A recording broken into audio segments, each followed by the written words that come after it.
British Advanced Pain Clinic, Noppimayam Surgery Duram. For appointments 9155515563.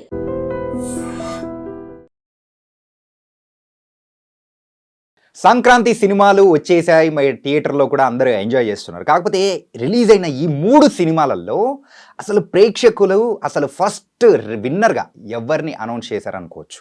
మరి ఈ winner ఎవరు, ఆ చికెన్ డిన్నర్ కొట్టింది ఎవరా అనే దాని గురించి కూడా ఈరోజు మనం మాట్లాడేసుకుందాం. మనతో పాటు కూడా ఫిలిం క్రిటిక్ మరి శ్రీకాంత్ బాబు గారు కూడా మనతో పాటు ఉన్నారు. నేను మీ చాణక్య, మరి ఐ డ్రీమ్ తరపు నుంచి ఈ ఇంటర్వ్యూ మీకోసం అనమాట. మరి శ్రీకాంత్ బాబు గారిని అడిగేద్దాం. హాయ్ సార్, నమస్తే. హాయ్, నమస్తే అండి సార్. సంక్రాంతి సినిమాలు థియేటర్లో అయితే సందడి చేసేస్తూ ఉన్నాయి. 3 సినిమాలు రిలీజ్ అయ్యాయి. మరి సంక్రాంతి ఏ సినిమా ఎలా ఉన్నా కానీ థియేటర్లకు వెళ్ళి ప్రేక్షకులు చూడడం మాత్రం ఆనవాయితీ. కానీ విన్నర్ చికెన్ డిన్నర్ కొట్టింది ఎవరు? బాలయ్య బాబా, మరి రామ్ చరణ్ అండ్ వెంకటేష్ విక్టరీ బాబా? ఖచ్చితంగా మీరు అన్నట్టు సంక్రాంతికి మనందరికీ తెలుసు, కుటుంబ సమేతంగా సంక్రాంతికి ఖచ్చితంగా పెద్ద సినిమాలు వస్తాయి. ఒకటి కాదు, ఖచ్చితంగా 3-4 సినిమాలు వస్తాయి. వాటిల్లో నుంచి పెద్ద హీరోలందరూ కూడా అంటే ముందు నుంచే ప్లాన్ చేసుకుంటారు. ఒక సంవత్సరం ముందు నుంచే నెక్స్ట్ సంక్రాంతికి మా సినిమా రావాలని ముందే డేట్స్ బ్లాక్ చేసుకుంటారు. అలానే ఈ సంక్రాంతికి కూడా 3 పెద్ద సినిమాలు వచ్చినాయి. రామ్ చరణ్ కానివ్వండి, మన బాలకృష్ణ గారు కానివ్వండి, వెంకటేష్ గారు కానీ. వీటిల్లో మీరు గమనిస్తే మన వెంకటేష్ గారి సినిమా డెఫినెట్గా సంక్రాంతి బ్లాక్ బస్టర్ అని చెప్పుకోవచ్చు. ఎందుకంటే సంక్రాంతి సినిమా అనేది కుటుంబ సమేతంగా చూడదగిన సినిమా అని ప్రజలు ఆశిస్తారు. జనరల్గా సంక్రాంతి అంటే అది కుటుంబం అంతా కలిసి చేసుకునే పండగ లాంటిది. అంటే ఎక్కడెక్కడ హైదరాబాద్లో ఉన్న వాళ్ళందరూ కూడా వాళ్ళ స్వగ్రామాలకు వెళ్ళిపోయి అక్కడ పెద్దలు, ఇంట్లో ఉన్న అమ్మమ్మల, తాతయ్యలు అందరితో కలిసి చక్కగా ఒకరోజు భోగి మంటలు వేసుకొని రెండో రోజు సంక్రాంతికి వచ్చిన 1-2 సినిమాలు చూసి ఆ కోడి కూరలు మీరు చెప్పిన ఇవన్నీ ఎంజాయ్ చేసి రావటం అనేది ఒక ఆనవాయితీ. కాబట్టి సో ఈసారి సంక్రాంతికి చూస్తే ముందుగా వచ్చింది మనకి గేమ్ చేంజర్ వచ్చింది. గేమ్ చేంజర్ని పాన్ ఇండియా లెవెల్లో దిల్ రాజు గారు నిర్మించడం జరిగింది. శంకర్ గారు దానికి డైరెక్టర్గా ఉండటం, దీంతో పెద్ద బజ్ వచ్చింది. దాంట్లో ఎటువంటిది లేదు. ఎందుకంటే ఒక గ్లోబల్ స్టార్ రామ్ చరణ్ ఏంటి, మనకి ఈరోజు మనం పాన్ ఇండియా సినిమాల గురించి మాట్లాడుకున్నాం. అసలు నన్ను అడిగితే శంకర్ గారు డే 1 నుంచి తీసిన ప్రతి సినిమా కూడా పాన్ ఇండియా సినిమానే. అది మనం అందరం విట్నెస్ చేసాం. సో డెఫినెట్గా శంకర్ గారి సినిమా అనగానే వెరీ హై హోప్స్ ఉంటాయి, దాంట్లో ఎటువంటి సందేహం లేదు. రెండోది, మన టాలీవుడ్లో ఒక పెద్ద ప్రొడ్యూసర్ అయినటువంటి దిల్ రాజు గారు ఈ సినిమా నిర్మించారు. దాంతో ఆ సినిమాకి ఎక్కడ లేనటువంటి ఓవర్ ఎక్స్పెక్టేషన్స్, ఓవర్ బజ్.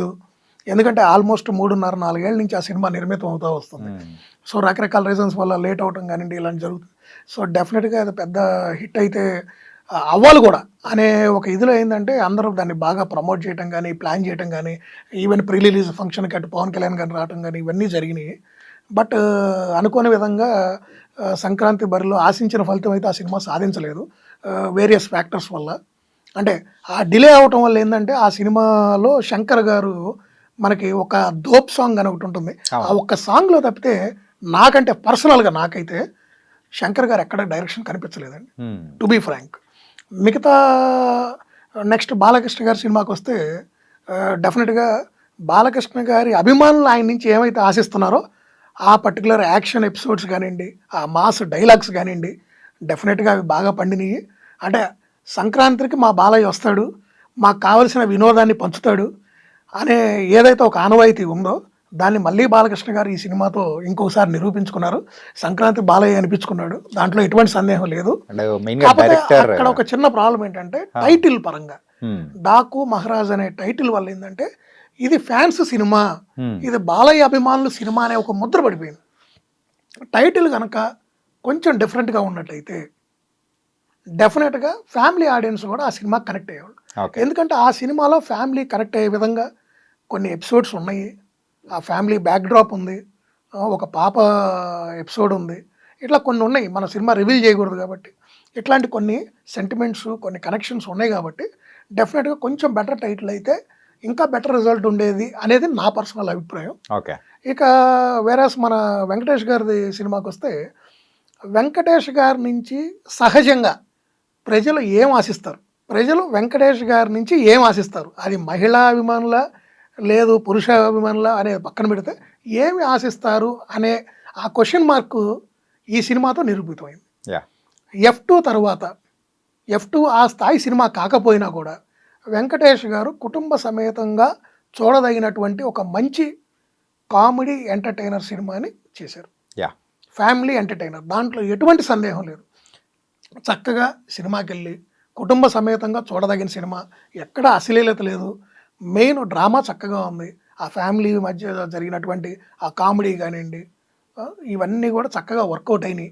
అంటే ప్రజలకి ఏమి కావాలి, ఆ 2.5 గంటల్లో వాళ్ళు ఏదైతే ఆశించి ఆ సినిమాకి వెళ్ళారో అది వాళ్ళకి ఇచ్చారు. సో వెంకటేష్ గారు ఒక విధంగా చెప్పాలంటే ఈ సినిమాతో ఆయన బలాన్ని నమ్ముకొని ఈ సినిమా చేశారు, అంటే హిట్ కొట్టారు. సింపుల్గా చెప్పాలంటే వెంకటేష్ బాబు కాదు, విక్టరీ బాబు ఎస్ అదే అనిపించుకున్నారు. ఎస్. ఇంకొక విషయం కూడా మనం మాట్లాడుకోవాలి సార్, ఏంటంటే మీరు చెప్పిన మొత్తం 3 సినిమాలను బట్టి అయితే విన్నర్ మరి వెంకటేష్ బాబు గారు. మరి వెంకటేష్ గారు కొట్టిన ఈ మూవీ గురించి మనం కొంచెం మాట్లాడుకుందాం. షూర్. ఈ మూవీ అంటే ఈ యొక్క రేస్ అనేది గమనిస్తే 2019లో కూడా సేమ్ ఈ ముగ్గురే వచ్చారు, అవును అప్పుడు కూడా విన్నర్ వెంకటేష్ గారే.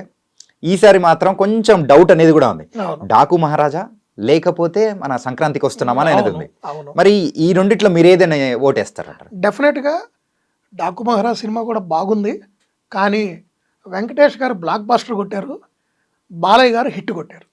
ఓకే, సింపుల్గా చెప్పాలంటే బాలకృష్ణ గారి సినిమా బాగలేదని కాదు, బాగుంది. నేను ఇందాక చెప్పాను కదా మీకు, ఆ టైటిల్ వల్ల ఏంటంటే కొంచెం ఫ్యామిలీ ఆడియన్స్ ఇనీషియల్గా కరెక్ట్ కాలేదు. ఒకసారి పబ్లిక్ వెళ్ళి వాళ్ళు ఇస్తున్న రెస్పాన్స్ బట్టి ఇప్పుడు ఫ్యామిలీ ఆడియన్స్ కూడా వెళ్తున్నారు. వేరే సంక్రాంతి సినిమా చూస్తే అనిల్ రావిపూడి గారి సినిమా తీయటం మీద ఎంత దృష్టి పెట్టారో, ఎంత టైం పెట్టారో, ఎంత ఖర్చు పెట్టారో అది పక్కన పెడితే ప్రమోషన్స్ మాత్రం అత్యద్భుతంగా చేశారు. ఈ 3 సినిమాలతో కంపేర్ చేసుకుంటే దానికి ఎక్కువ బజ్ చాలా, అంటే ఆ బజ్ ఎలా వచ్చిందండి, ఆ promotions, the way he promoted ఆ సినిమాని ప్రతి ఒక్కళ్ళు ఆ ప్రమోషన్స్ లోనే ఓన్ చేసుకున్నారు. ఇంటిల్లో 10 రోజుకు ఒక కొత్త ప్రమోషనల్తో వాళ్ళు రిలీజ్ చేశారు. 5 days to go, 4 days to go అని ఒక చిన్న బిట్స్ రిలీజ్ చేయటం, ఒక కామిక్స్ చేయటం, మన సంక్రాంతి పండుగను ఒక ఈవెంట్ చేశారు. ఇవన్నీ కూడా ఏంటంటే ఇంట్లో ఉన్న ప్రతి ఒక్కళ్ళకి అరే ఈ సినిమా ఎప్పుడు వచ్చింది, ఎప్పుడు నా వైఫ్ని నా పిల్లల్ని తీసుకొని వెళ్ళి చూద్దాం అని ప్రతి ఒక్కళ్ళు ఎదురు చూశారు. ఇవాళ మీరు గమనిస్తే ఒక టికెట్ దొరకట్ల, టికెట్స్ కావాలని కూడా చాలా మంది రికమెండ్ చేసుకుని వెళ్ళే పరిస్థితి వచ్చింది. చాలా రోజుల తర్వాత, ఇది చాలా రోజుల తర్వాత ఇవాళ మళ్ళీ అలాంటి పరిస్థితి వచ్చింది వెంకటేష్ సినిమాకి. లాస్ట్ ఇయర్ మనం చూసాం సైందవ్ అని సినిమా చేశారు, అది అప్పుడు ఎట్లానే వచ్చింది, కానీ అది డిజాస్టర్. అంటే ఒక యాక్షన్ సినిమా చేశారు. నేను మళ్ళీ చెప్తున్నా, వెంకటేష్ గారి బలం కామెడీ, ఆయన టైమింగు, ఆయన స్క్రీన్ మీద అలా కనిపిస్తే అటు ఇంట్లో ఉన్నటువంటి కుటుంబం మొత్తం కూడా ఆ సినిమాను చూస్తూ అలా లీనమైపోతారు. ఆయన ప్రతి సినిమా కూడా అదే. సింపుల్ చెప్పాలంటే ఒక ఫ్యామిలీ స్టార్ ఎవరంటే అది వెంకటేష్ బాబు గారు. ఆయన తర్వాతే ఎవరైనా ఒక ఫ్యామిలీ ఎంటర్టైనర్ చేయాలి అంటే నెంబర్ 1 వెంకటేష్. ఇంకొక విషయం కూడా చెప్పుకోవాలి సార్, నా పర్సనల్ ఎక్స్పీరియన్స్. ఊర్లోకి వెళ్ళినప్పుడు ఆ రూరల్ ఏరియాలో ఉన్న సింగిల్ స్క్రీన్ థియేటర్స్లలో అయితే చాలామంది లేడీస్ కూడా ఏంటంటే థియేటర్లోకి వెళ్ళిపోయి సీట్లు లేకపోయినా కానీ మన పాతకాలంలో ఏంటంటే కింద కూర్చొని చూడ్డాలు. సో వెంకటేష్ గారి సినిమాకు ప్రత్యేకంగా అలాంటి వాతావరణం అనేది కూడా చాలా చోట్ల చూస్తున్నాం, వచ్చింది. నిజమే, వాస్తవమే. ఎందుకంటే ఇక్కడ 3 సినిమాలు ఉన్నాయండి, సో థియేటర్స్ కూడా కొంత అడ్జస్ట్మెంట్ కానివ్వండి, ఇవన్నీ రకరకాల ఇష్యూస్ ఉంటాయి కాబట్టి కొంత థియేటర్స్ కూడా సరిపోవట్లేదు ఈ సినిమాకి అనేది కూడా ఒక టాక్ ఉంది. ఇంకా మోరోవర్ మీరు కనుక చూస్తే బాలకృష్ణ గారి సినిమా కూడా బాగా చేస్తుంది, అంటే బాక్స్ ఆఫీస్ దగ్గర మంచి ఫలితాలు వస్తున్నాయి. ఆల్రెడీ డిస్ట్రిబ్యూటర్స్ అందరికి కూడా ఆ సినిమా మంచి ఫలితాలు ఇస్తారు, దాంట్లో ఎటువంటి సందేహం లేదు. కొంతమంది ఆల్రెడీ లాభాల్లోకి వెళ్ళారు కూడా, ఇంకా రానున్న రోజుల్లో మిగతా వాళ్ళందరూ కూడా లాభాల్లోకి వెళ్తారు. నాకు తెలిసి ఈ వీకెండ్కి అందరూ కూడా మంచి రిటర్న్స్ అనేది వస్తారు, అటు ప్రొడ్యూసర్కి కానివ్వండి, మొత్తం అందరికీ ఖచ్చితంగా అది మంచి సినిమా అవుతుంది అది కూడా. ఇక ఈ సినిమా అయితే మాత్రం దిల్ రాజు గారికి డెఫినెట్గా ఈ టైంలో ఆయనకి హిట్ వాంటెడ్. ఓకే, అది ఆయనకి చాలా అవసరం, అలాంటి హిట్ వచ్చింది. మళ్ళీ ఇంకొకటి, ఏదైతే ఈ మధ్య కొంచెం అభిమానులకి దూరంగా, అంటే వెంకటేష్ గారు మళ్ళీ ఎప్పుడు F2 F3 లాంటి సినిమాతో ఎప్పుడు వస్తారా అని ఎదురు చూస్తున్న అభిమానులకి వెంకటేష్ గారు మళ్ళీ ఒక మంచి సినిమా ఇచ్చారు. మళ్ళీ కుటుంబంతో సహా చక్కగా వెళ్ళి చూడొచ్చు మా వెంకటేష్ గారి సినిమా అనే పరిస్థితి క్రియేట్ చేశారు. సో మెయిన్ సంక్రాంతికి ఏది కావాలో ఆ వినోదాన్ని వెంకటేష్ గారు ఇచ్చారు. సో సంక్రాంతి విన్నర్ ఆయన. అంటే కలెక్షన్స్ పరంగా అయితే వెంకటేష్ బాబు గారి అంటే ఆయన ట్రాక్ రికార్డులో కలెక్షన్స్ నేను మీకు ఖచ్చితంగా చెప్తున్నా అండి, మంచి కలెక్షన్స్ వస్తున్నాయి. వాళ్ళు ఆశించిన దానికన్నా, అంటే మీరు సినిమా రిలీజ్కి ముందు నాకు ఇంత రావాలనుకుంటారు, ఫస్ట్ డే 1 కలెక్షన్స్ చూసినాక వాళ్ళ ఎక్స్పెక్టేషన్స్ మళ్ళీ పెంచుకున్నారు. వాళ్ళు ఏదైతే సినిమా రిలీజ్కి ముందు వాళ్ళు ఒక మార్క్ పెట్టుకున్నారో ఆ మార్కుని చెరిపేసుకొని ఇంకో కొత్త మార్క్ పెట్టుకునే పరిస్థితి క్రియేట్ అయింది. సో నిన్న కూడా చూస్తే డే 2 కూడా చాలా అద్భుతంగా ఉంది. ఖచ్చితంగా మీకు చెప్తున్నా కదా, వాళ్ళు ఆశించిన ఫలితాల మీద మంచి ఫలితాలు రాబోతున్నాయి, అంటే దాంట్లో డౌట్ లేదు. సంక్రాంతి రేస్లో ఈ ముగ్గురులో so last entry so winner అయిపోయాడు వెంకటేష్ గారు. జనరల్గా కూడా మనం చూస్తుంటే కొన్ని సంవత్సరాల నుంచి అదేంటో మరి గమ్మత్తు ఏంటో తెలియదు కానీ లాస్ట్లో వచ్చిన సినిమాలే బాగా ఆడుతున్నాయి. అదే సార్, రేసులో వాళ్ళు లాస్ట్ అనుకున్న వాళ్ళే గెలుస్తున్నారు. అది మరి అది ఎందుకు అలా జరుగుతుందో కూడా. యూజువల్గా డిసెంబర్ వరకు కూడా ఎవరికి మూవీ వస్తుందనేది కూడా ఐడియా లేదు. అవును, వెంకటేష్ గారి సినిమా ఒకటి ఉంది అని తెలుసు కానీ సంక్రాంతికి వస్తుందని కూడా ఎవరు అనుకోలేదు. ఈ సినిమా గురించి మీకు చెప్పాలంటే 2 మాటలు. నాకు తెలిసి 74 రోజుల్లో ఈ సినిమా కంప్లీట్ చేశారు అనిల్ రావిపూడి. ఒక ఇంటర్వ్యూలో కూడా చెప్పారు, రీసెంట్గా చూశాను నేను. ఈవెన్ ఆయన తీసిన టోటల్ ఆయన తీసినటువంటి టైమింగ్ అంటే సినిమాకి ఒక 5 to 6 minutes ఎడిటింగ్లో పోయింది. ఓకే, మిగతాదంతా కూడా ఫస్ట్ కాపీ యాస్టీజ్గా వచ్చింది. సో అంటే డైరెక్టర్ కూడా ఎంత ప్లాన్డ్గా స్ట్రిక్ట్గా ఒక బడ్జెట్లో ఒక లైన్కి స్టిక్ అయ్యి ఈ సినిమాని తీసాడనేది డెఫినెట్గా హ్యాట్స్ ఆఫ్ అండి. అంటే అంత క్లారిటీ ఉన్న డైరెక్టర్లు చాలా అరుదు సినిమా మీద అంతకు. ఎందుకంటే మన ఇప్పుడు శంకర్ గారు, అంటే నేను ఆయన తక్కువ చేసి మాట్లాడను, యాక్చువల్గా శంకర్ గారు నా ఫేవరెట్ డైరెక్టర్, అది కూడా చెప్తున్నాను మీకు. ఆయన మొన్న ఒక ఇంటర్వ్యూలో చెప్పారు, సుమారు 5 గంటల సినిమా తీశారు గేమ్ చేంజర్. అవును, ఆయనే చెప్పారు. సో 5 గంటల సినిమాలో మరి 2 గంటల 42 నిమిషాలు 43 నిమిషాలు అప్రాక్స్ మనకు సినిమా ఎడిటింగ్ అయిపోయిన తర్వాత కాపీ వచ్చింది. అంటే అంత పెద్ద డైరెక్టర్, మరి అన్ని సినిమాలు తీసిన డైరెక్టరు అంత రన్ టైం సినిమాని తీశాడంటే మీకు తెలియదు ఏం కాదు. ఒక 10 నిమిషాలు ఎక్స్ట్రా సినిమా తీసి దాన్ని ఎడిటింగ్లో పక్కన పెట్టాలంటే ఆ 10 నిమిషాలు సినిమా తీయడానికి ఎంత ఖర్చు అవుతుందో మీకు అన్నీ తెలుసు. ఎంతమంది కాల్ షీట్లు అడ్జస్ట్ అవ్వాలి, ఎన్ని లొకేషన్స్ అడ్జస్ట్ అవ్వాలి, ఎన్ని డేస్ వర్క్ చేయాలి, ఇవంతా చాలా ప్లానింగ్ ఉంటుంది బ్యాక్ ఎండ్. సో ఆ విధంగా కూడా ఈ సినిమా బడ్జెట్లో ఈ తక్కువ డేస్లో తీయటం, ఎంతవరకు అవసరమైందో అంతవరకు అవుట్పుట్ వేస్ట్ కాకుండా చేసుకోవటం అనేది నిజంగా ఆ విషయంలో అనిల్ రావిపూడి గారికి హ్యాట్స్ ఆఫ్ అండి. అంటే నాకైతే ఈరోజు అనిపించింది ఏంటంటే, ఈ మధ్యకాలంలో ఆయనది లాస్ట్ భగవంత్ కేసరి కానీ ఇలాంటి సినిమాలు చూసినాక he's producers hero. Okay, not producers director, he's producers hero. Okay, Anil దాంట్లో డౌట్ లేదు. Okay, nice sir. తనకైతే ఈ సంక్రాంతికి వచ్చిన 3 సినిమాలలో విక్టరీ వెంకటేష్ గారు సక్సెస్ఫుల్గా విక్టరీ కొట్టేసి సో ఈ సంక్రాంతి తనదే అనేది మాత్రం నిరూపించేసుకున్నారు. అండ్ దీని గురించి చాలా చక్కగా విశ్లేషించారు. అండ్ బాలయ్య బాబు గారి సినిమా కూడా మాస్ ఆడియన్స్కి మాత్రం పూనకలు తెప్పించేలా ఉంది, ఫ్యాన్స్కి అద్దరిపోయేలా ట్రీట్ అనేది కూడా ఇచ్చేశారు.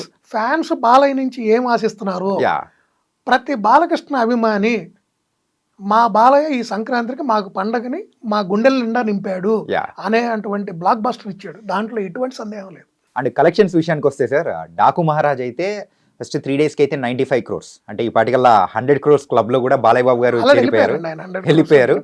అండ్ మన అప్రాక్స్ 200 టచ్ అవుతారు ఈ సినిమాతో అనేది కూడా ఆల్రెడీ అటు ప్రొడ్యూసర్స్ కానీ ఇటు సినీ విశ్లేషకులు కానీ చెప్తున్న మాట ఏంటంటే ఖచ్చితంగా 200 crores క్లబ్లోకి ఈ సినిమా వెళ్తుంది అనేది అందరూ అంచనా. ఓకే, అండ్ సంక్రాంతికి వస్తున్న మూవీ అయితే 2 డేస్కి కలిపి 77 crores అయితే వచ్చింది. అవునండి, ఫస్ట్ డే 45 crores, అవునండి, సెకండ్ డే మరి 2 రోజులు కలుపుకొని 77. అవునండి, ఇక్కడ ఏదో కొంచెం వ్యత్యాసం లేదండి. 2వ రోజు 32 crores చేసింది. అంటే మీరు గమనిస్తే మీకు ఫస్ట్ డే ఉన్న థియేటర్స్ ఏదైతే ఉందో ఆ ఫస్ట్ డే బజ్, అంటే ఫర్ ఎగ్జాంపుల్ ఇక్కడ మన ప్రసాద్ ఐమాక్స్ చూస్తే మొదటి రోజు మొదటి మార్నింగ్ షోలు 2 కూడా మొత్తం 6 స్క్రీన్లు ఉంటే 6 స్క్రీన్లలో కూడా సంక్రాంతికి వస్తున్న సినిమానే వేశారు. సో మళ్ళీ తర్వాత ఈవినింగ్ నుంచి ఏం చేశారు, డాకు మహారాజ్కి ఇవ్వాల్సిన డాకు మహారాజ్కి, గేమ్ చేంజర్కి మళ్ళీ, అంటే నేను అదే మీకు ఇందాక చెప్పింది, థియేటర్స్ ఇందాక కొంతమంది మహిళా అభిమానులు మీరు నుంచోని సినిమా చూస్తున్నారని చెప్పారు థియేటర్స్లో, నేను అక్కడ అదే మీకు చెప్తుంది. సో 3 సినిమాలు ఉన్నప్పుడు హిట్కి ఫ్లాప్కి సంబంధం లేకుండా వాటికి థియేటర్ షేర్ అనేది ఇవ్వాల్సి ఉంటుంది. అంటే హిట్ అయిన సినిమాకి 10 థియేటర్లు ఉన్నప్పుడు హిట్ అయిన సినిమాకి 5 థియేటర్లు ఇస్తే ఓకే అనుకున్న సినిమాకి 3 ఇవ్వాలి, బాగలేని సినిమాకి 2 అయినా ఇవ్వాలి. సో ఇది సహజం, ఈ ఫార్ములా అనేది మెయింటైన్ చేయాలి ఎవరైనా. సో ఆ ప్రాస్పెక్టివ్లో ఏంటంటే కొంచెం థియేటర్స్ ఆటోమేటిక్గా ఏంటంటే ఫస్ట్ రోజుకి 2వ రోజుకి కొంత డౌన్ఫాల్ అనేది ఉంటుంది. ఎందుకంటే ఈ 3 సినిమాలు దిల్ రాజు గారితే కాబట్టి ఖచ్చితంగా ఈ సినిమాతో 100 నుంచి 120 crores క్లబ్లో డెఫినెట్గా ఈ సినిమా వెళ్తుంది. సంక్రాంతికి వస్తున్నాం, దాంట్లో ఎటువంటి సందేహం లేదు. బాలకృష్ణ 180 నుంచి 200 crores ఆ సినిమా ఖచ్చితంగా చేస్తుంది. ఎందుకంటే ఈ 2 రోజులు పోతే మళ్ళీ సాటర్డే సండే ఉంది, లాంగ్ వీకెండ్. లాంగ్ వీకెండ్ మళ్ళీ ఉంది. కొంతమంది ఇప్పుడు ఊర్లోనే ఉన్నారు, ఇంకా వాళ్ళు రావడానికి వాళ్ళకి ట్రాన్స్పోర్టేషన్ ఇవన్నీ కూడా కొంచెం అంత హడావిడిగా ఉంటుంది కాబట్టి కొంతమంది ఈ 2 రోజులు కూడా ఏముందిలే సెలవులు పిల్లలకి అని వచ్చేవాళ్ళు కూడా ఉన్నారు. Yeah. సో డెఫినెట్గా అయితే మీకు సండే వరకు ఈ మానియా నడుస్తూనే ఉంటుంది. మండే మీకు యాక్చువల్ ఫిగర్స్ వస్తాయండి. సో డెఫినెట్గా అయితే మాత్రం 2 సినిమాలు బాగా చేస్తున్నాయి, దాంట్లో ఎటువంటి సందేహం లేదు. సో నైస్ సార్, కలెక్షన్స్ పరంగా కానీ అండ్ అన్ని వాటి పరంగా కానీ మొత్తం మీద అయితే ఈసారి సంక్రాంతికి సో విన్నర్ మన వెంకటేష్ బాబు అని చెప్పేసి చాలా చక్కగా చెప్పారు. విక్టరీ వెంకటేష్ ఆయన పేరులోనే ఉందండి. Yeah. ఆ విక్టరీని ఆయనే సాధించారు. Thank you so much sir. Thank you.